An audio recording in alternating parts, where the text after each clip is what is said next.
Hi everyone, Nubkeks here and welcome back to Nub Raids, my brand new channel, all talking about Raid Shadow Legends. If you do like the channel, again, please like, subscribe, tell your friends if you think the video is really good, I guess, it'd be nice. I probably have about one subscriber right now because I just started this, so, you know, every little actually does make quite a big difference. But yes, tomorrow we have, you can see it based off of the champion chase timer, we're going to have a 2x chance on void shards over this weekend, which is pretty cool. Champion Chase Tournament starting tomorrow, and I will do a video showing you my void pulls. I actually have 18 saved up. Your chances, of course, in 2x, you got a 16% chance to get an epic from your void shard, a 1% of a legendary. So realistically, you know, if you get any legendary, you're happy. It's a bit of a miracle. What I want to do in today's video is look at the epics that you can potentially get, and we'll see which void epics are going to be worth it for Hydra, because Hydra, the new clan boss, come in, which is very tough. And guys, do as I say, not as I do. Do as I say, not as I do. So after I recorded my Hydra guide last night, I was testing my keys, and I was running a test, and it was going well. And I was like, wow, I'm almost about to reach the thing. I wonder if this team will reach it before I cancel out. And then they all died, and my key got counted. Oh no, look at this. 6.47. You need 6.66. Oh my god, my test team, level 33. Oh, the humanity. But it gives you a bit of an idea of the sort of team I was running there, if that's any use. I'll do another video on my other teams. But basically, all three of my teams will be able to one key if I fix them, the thing. So yeah, anyway, let's dive in. Let's take a look at these champions. So we'll go through it one by one. In Bannerlords, I think there's a few to watch out for. I think Rowan and Azure are not going to do anything for you, but Warcaster I think could actually be pretty good.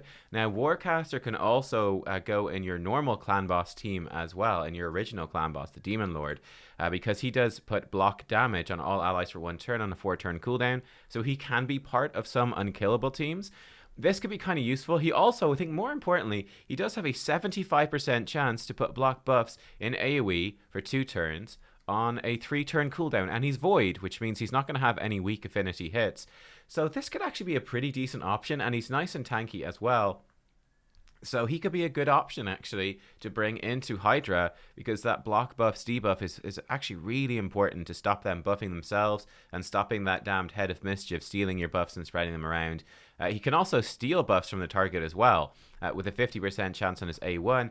So I actually think Warcaster could be pretty decent and maybe worth looking into if you pull him, if you don't have anyone else that's good for placing block buffs. And again, also helping your team stay alive. Just be careful that this doesn't get stolen and spread around. You want to maybe micromanage him a small bit. Ursula, I think, is also one that is worth considering. I think she's actually not that great. Perhaps on normal difficulty Hydra. Normal difficulty Hydra doesn't seem to actually do all that much damage. I've been changing my teams actually around a good bit to try to include more damage and less healing and support in them. But she brings a speed in Doom Tower, which is nice. Requiem, this is incredibly powerful ability. On a 5-turn cooldown when booked, revives all dead allies, 75% HP and half-turn meter. Also then, after that, puts 60% increased defense, so big increased defense, and big increased strengthen, buff on all allies for 3 turns, which is incredibly good. It's probably the best AoE res in the game, though the cooldown's a little bit long. Then she also has an AoE decrease attack, which will be 100% on a 3-turn cooldown. Again, she's void, so no weak hits. It also puts increased attack on your allies. Then her A1 decreases turn meter. That's useless for Hydra. But yeah, she's not too bad for Hydra. She's not too bad. She could be a decent support, again, if you are lacking resers on your team. She brings a res and some really nice buffs and decreased attack AoE. So she could be a good option, though as you can see, she does consume a lot of bucks, apart from that ability. But yeah, like this one, she likes her bucks on this one. But she's a good, solid option. For High Elves, I think these are both pretty weak. I think Battle Sage maybe is okay. She does have a small speed aura. This is more of a starter champion. She has an AoE attack, so AoE proccing War Master. Mother's Embrace is pretty useless, puts Revive on Death on a target ally. You could maybe use that on a squishy target, but I feel like that's very, very weak generally. And then this is what she's good for. Nature's Touch puts increased attack buff on all allies for 2 turns, and then removes all debuffs. And this buff cannot be removed, so it can't be stolen, as far as I know. So yeah, 3-turn cooldown on a team cleanse. It's not bad, with some AoE damage. So she could be okay, again, if you're stuck for cleansers. Looking in Sacred Order, there's a few very strong ones here. Let's talk about the man himself first. Inquisitor Shamael is possibly, arguably, he's certainly the best epic. I think almost definitely the best epic. Maybe Geomancer's better for Hydra. So there you go. This guy's absolutely insane. This is the guy everyone is going to be looking for this weekend. In fact, he's so good. I think right now you could easily build 3 of him and put him in every single one of your teams. The reason that he's so good is this. Dauntless. Well, every crit fills his turn meter. Fine. But the second part is what's good. Whenever an ally receives fear or true fear from an enemy, he instantly removes the debuff and fills the ally's turn meter by 15%. This is absolutely insane because against one of those Hydra heads, whenever you attack it and you don't have Veil on you, don't have perfect Veil, I mean, it puts a true fear on you. So every single time one of your teammates attacks this head, they get true fear. So every time they attack it, he removes that fear instantly and boosts their turn meter. So this essentially just turns that Hydra head from being a pain in the ass, because perfect Veil is hard to come by. It turns from this pain in the ass that's ruining your rotations and your abilities with true fears, and it turns it into just a speed battery, which just makes your team run faster and faster and faster. He just absolutely rips through it. He also counterattacks every single time. Whenever an enemy puts a debuff on an ally, he counterattacks. Does half normal damage, can't be critical. What makes this so good, again on Hydra, is those Hydras are throwing out a ton of debuffs. Again, whenever your champion attacks that head, gets the true fear, it gets removed. He also counterattacks. And if you give him Giant Slayer, the mastery, every counterattack has a chance to proc Giant Slayer. And he can proc this multiple times per turn for tons of damage. Then he also hits really hard, ignoring defense for each buff. So yeah, he's a good damage dealer in himself. And just, again, turning that fear head into a team speed battery for you. That makes the Hydra just way easier. So he's the one to go for. Godseeker Aniri is also an absolutely incredible champion. She's really good. So she just passively increases the healing everyone receives.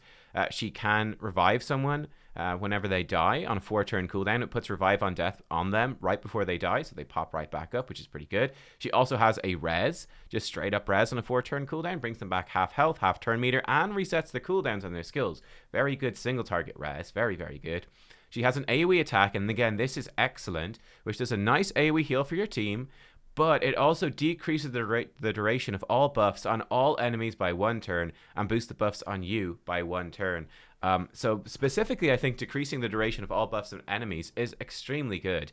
It means that, yes, if your buffs do get stolen or when those Hydras do put up their buffs, it just helps you get rid of them faster and just be more consistent. And then her A1 is going to be healing the champion with the lowest HP. She also does good damage. Godseeker hits pretty hard. So she's not only an excellent champion in general, but she'll be a good support for Hydra for sure. Especially, I think, on the higher difficulties is where she'll really come in. Over in the Barbarians, Harkin, I actually think, could be good. This is an interesting one. So Harkin, she does 2 double attack for text critical, fine. She puts a weaken on 1 target, fine. Neither of those are good so far, but this is where things get interesting. I think she could be like a little bit of a hidden gem for some free-to-play people, where she attacks 1 enemy, puts debuff spread, takes 2 random debuffs from the target, puts them on all enemies, and extends the duration of the debuffs by 2 turns. This could be kind of solid, especially if you're free-to-play and you don't have, AoE HP burn in particular. Or AoE decreased speed. I think those are 2 big ones. Or AoE block buffs. Again, for the Hydra, she can take those buffs and spread them around on a 4-turn cooldown. Now, this is maybe a bit of a long cooldown, and she's pretty squishy. She's not that fast. She's slow. So, would she be worth building? I don't know. But if you do get her this weekend, I would hold on to her. Wait for one of the content creators, one of us to, to take a look at her and actually build her out and test her. But she's one to hold on to. She could be a good option. And again, you need 18 champions for Hydra. She might actually end up being a good option, more for the lower difficulties. Don't think Suai will be much good. Skytouch Shaman could be, again, good if you're really struggling for healers. With her passive, she heals, she damages herself and heals everyone else for a ton. She basically does a ton of healing, and you want to build her with lots of resistance. She also brings on a 4-turn cooldown a full team cleanse as well. That also puts block debuffs and revive on death on your team as well. So she's going to be very solid for that. So she could be worth considering. She's a very strong healer overall. So if you're just struggling to stay alive, she's a decent option. Wouldn't be top tier, but a decent option. For Ogryn, I actually don't think there's anything here. Eurogrim's obviously a decent epic. Maneater, you're super happy if you get Maneater, but I would really use Maneater for the Demon Lord clan boss. I wouldn't use Maneater for Hydra. I built him specifically for Demon Lord for an unkillable team. Just up his damage and make him quite squishy, but fast. In the Lizards, I think Skathix, again, he's another AoE cleanser. So he could be okay as well. So he has on his A1, when booked, a 50% chance of putting decreased speed for 2 turns. That's actually pretty decent. You can decrease speed on the Hydra. It's very important that you do decrease speed on the Hydra. So that's a decent chance to sort of supplement your decreased speed. His A2 is a 3-turn cooldown when booked, which has a 100% chance in an AoE hit of stealing a random buff from each enemy. And again, he won't have any weak hits because he's void. So again, this could be pretty decent as a sort of way of minimizing some of those buff steals and buff spreads from that Head of Mischief. It's only 1 buff per enemy, but still that kind of add up over time. And then he has Scale of the Ages on a 4-turn cooldown when booked, which removes all debuffs from allies, puts block debuffs and a shield on them. The shield equal to 20% of his HP, and he's got good HP. So again, he could be a very nice support for helping you stay alive and deal with those debuffs, particularly when maybe not this Hydra rotation, but certainly on the higher difficulties of this Hydra rotation, if you do get there. Where you might end up getting that poison head. The poison head is quite nasty. It puts a lot of poisons on your team and explodes them. It's pretty bad. He has ally resist in all battles too, which I think is very valuable on Hydra. If you can get your resistance high enough, hey, you're good. That can just bypass a ton of mechanics. And then he also gets block damage when his HP drops low. This might be bad if it gets stolen, so that's one thing to watch out for. But I think Skathix is pretty decent. In the Skinwalkers, we have Basher. I don't think Basher's that good for Hydra at all. In the Orcs, again, probably none of these.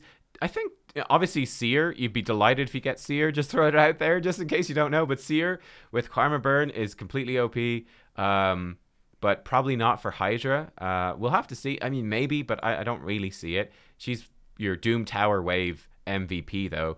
2-hack might be an option. So 2-hack, he attacks twice on his A1. He can increase skills and cooldowns stuff, which doesn't do anything.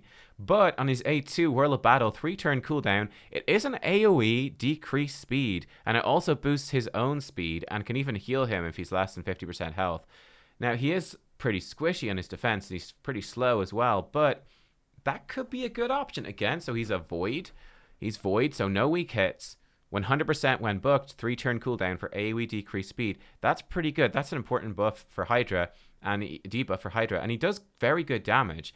Then his A3, Clever Brutality, he attacks one enemy, steals turn meter, can stun. So again, that's pretty useless for Hydra.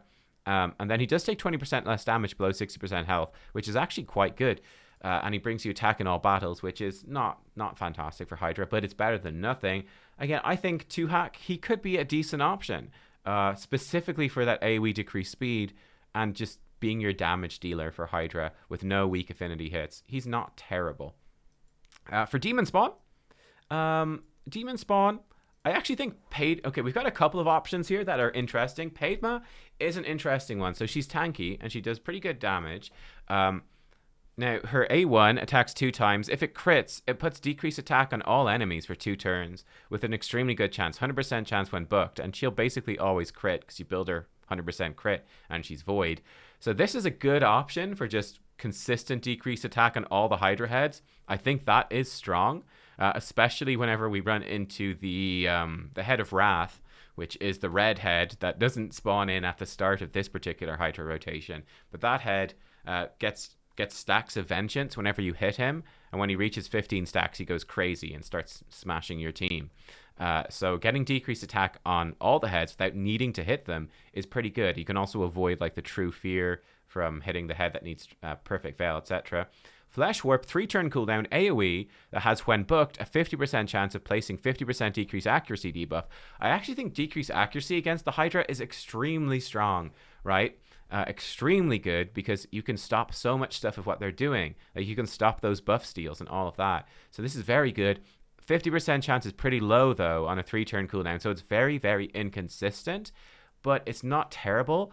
And then her third ability, Appropriate, has a 3-turn cooldown when booked. This attacks one enemy and steals all the buff from the target and puts them on her instead. Also not terrible. Now bear in mind, the Head of Mischief, which does steal buffs, it has a 75% chance to redirect attacks if it's not under Hex. So if you don't have Hex, the chances of this actually working against Head of Mischief to steal back buffs after he's stolen them are just so slim. But you could use it on one of the other heads to steal the buffs off of them if they get spread to it. So yeah, I feel like this is situational and this is inconsistent. But I think Padma is not a terrible option, and she's obviously great for Faction Wars too. Umbral Enchantress, again, is one of those options that's could be okay. She's very strong elsewhere in the game because she has an AoE 2-turn provoke with unkillable on her, which is just an insanely powerful ability with a 100% chance to hit. So good for wave control. So you could build her up just for being useful in Faction Wars and everywhere else. The interesting thing about her, she does have a 3-turn cooldown, AoE, 100% chance to block buffs for 3 turns. And this hits hard, and so does her A1. Damage increases as her HP goes down. So these two abilities, I think, are excellent for Hydra. Really, really good. Unfortunately, her third ability is useless because you can't provoke the Hydra. But again, I would strongly suggest, if you're early game and you get her, she'd be a very, very good one to build because she's so good for wave control. She's just generally good across the board, and she will be a great source of block debuffs in Hydra. 3 turns on it makes it a lot easier to handle because that Head of Mischief is fast. Skimfos, I'm not sure about, to be honest. Undead Horde has no Void Epics, funny enough. Dark Elves, again, not these two. I think Silar actually could be a bit of an unsung hero here. So Silar has decreased speed, but also decreases turn meter. So a lot of value from this ability comes from the decreased turn meter.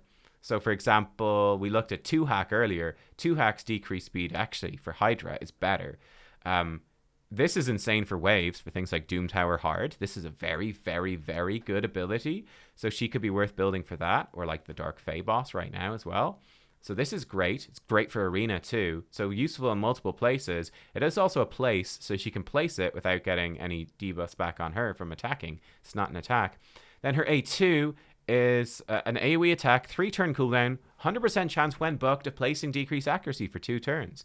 So this is actually super good. This is one of your most consistent ways in the epic category of getting decreased attack. Again, she's Void. You hit them all and put this on. Really good. And then her A1 is just an AoE attack. So you slap War Master on her. And yeah, she's going to be proccing War Master on all those Hydra heads quite frequently. Decrease accuracy, decrease speed. She's tanky. You can up her. Her multipliers are actually very good. So you can give her like attack rings if she's plenty tanky enough. And she's very fast. And you could up her damage some. So I actually think Silar is a very, very solid option. So she's one to be happy about getting for sure. Night Revenant. I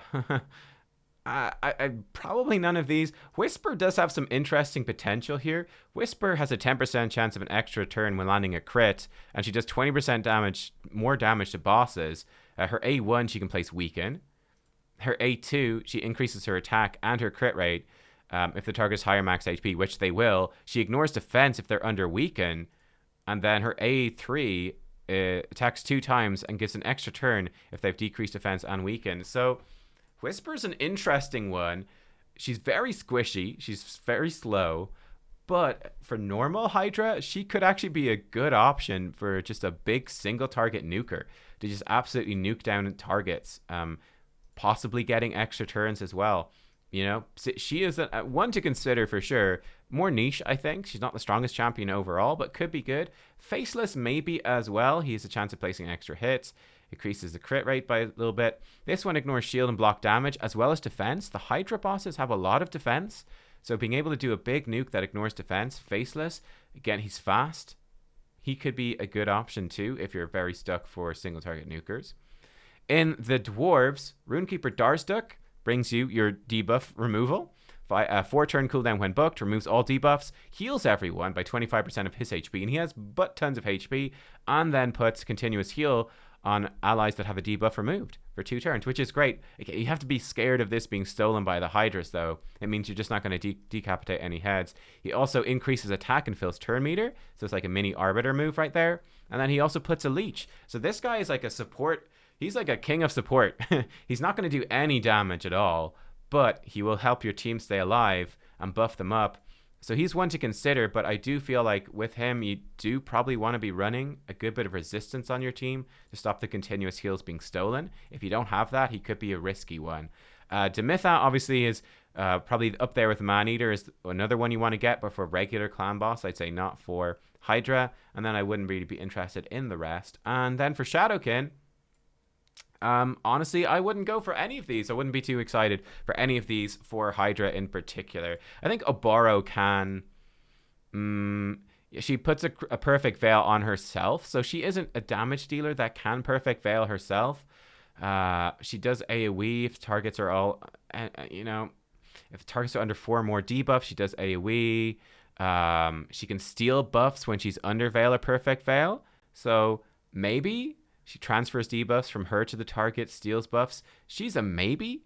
But again, I feel like she could be a bit awkward to use. She gets Revive on Death, which is not that useful. So I'm not sure about Oboro, to be honest. But there you go. There are some of the Void epics that I think you will be looking for. The big ones, again, the biggest one, of course, being Inquisitor Shamael. I'm praying to get another Inquisitor Shamael. In fact, I'd even go for another 2 Inquisitor Shamaels. I would not complain. This is the guy. He's definitely the best of this bunch for Hydra, no question, thanks to his Dauntless. But yeah, let me know what champions you've been using, any Voids that you found good, even any Void rares. Have you been using any and found them good? I haven't dabbled in them at all because I feel like the Hydra is just so difficult. I'm really trying to bring legendaries wherever I can and fill up with epics as well, because again, epics bring good abilities. But yeah, there you go. Let me know how you're doing, and I will see you tomorrow for my Void polls. I'll see you then. Bye bye.